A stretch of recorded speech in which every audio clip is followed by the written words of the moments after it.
Hi everybody, this is Michael G. Welcome to another short video clip.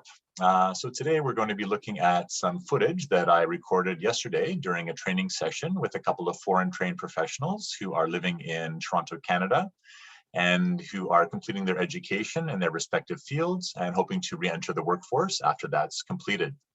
So in yesterday's training session, the topic of passive voice came up, or the passive verb tense in English, which is what we use sometimes when we are not wanting to identify the doer of the action, or perhaps when the action that is taken is more important than who is doing it, or for a few other reasons. So instead of getting into the heavy grammatical explanation right now, what I'd like to do is just to have you listen to our conversation.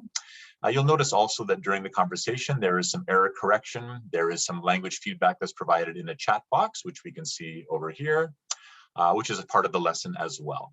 Okay, so let's just take a look at the video clip and then we'll talk a little bit more about the passive voice later in the video. If she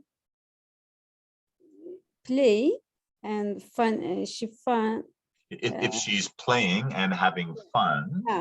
She's playing and having fun. Perfect, yeah. She doesn't want to be picked up. She want to be picked up. Yeah, that doesn't want to be picked up. Yeah. Oh, it's good sentence. If she's playing and having fun, she doesn't want to be picked up. Yeah, it's the passive form. Always we use I pick up like that. Pick now, her up. Yeah. Yeah, pick her up. But now she doesn't want to be picked up. Okay. Yeah, because she's receiving the action, right? Yeah. This is passive form. Am I right? Yes, you're correct. Yes. Passive form. Yeah. Verb of the form be plus the past participle. Yeah. Yes. Yeah. But when I write some article, some essay like that, I checked in Grammarly. Grammarly usually said I should use direct active form. Yeah, active form. This is a more passive form like that.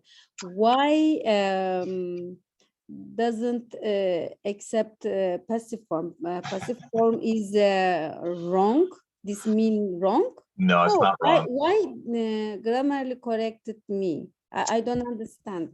Yeah, that's a very good question, Iran. So generally speaking, it's preferred to use the active form over the passive form. When we use, maybe you know this already, when we use the passive form, it focuses on the action and not the doer of the action, right?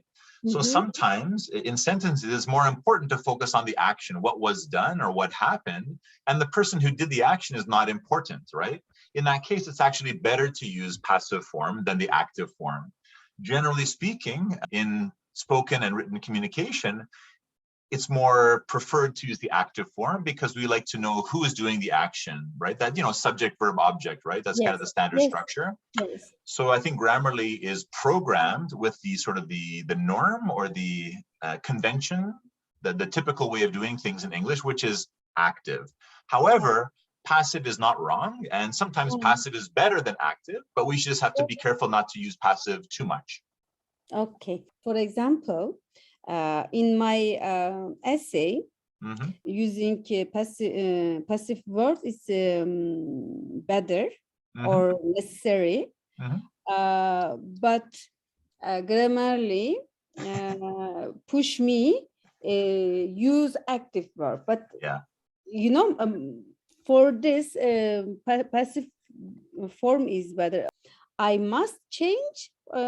This is a grammatical is wrong, or now you explain well.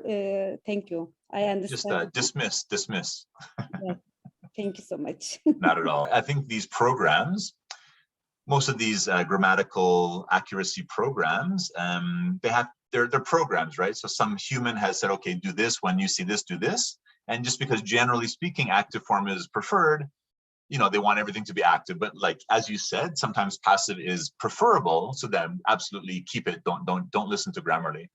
Yeah. Thank you. Good question.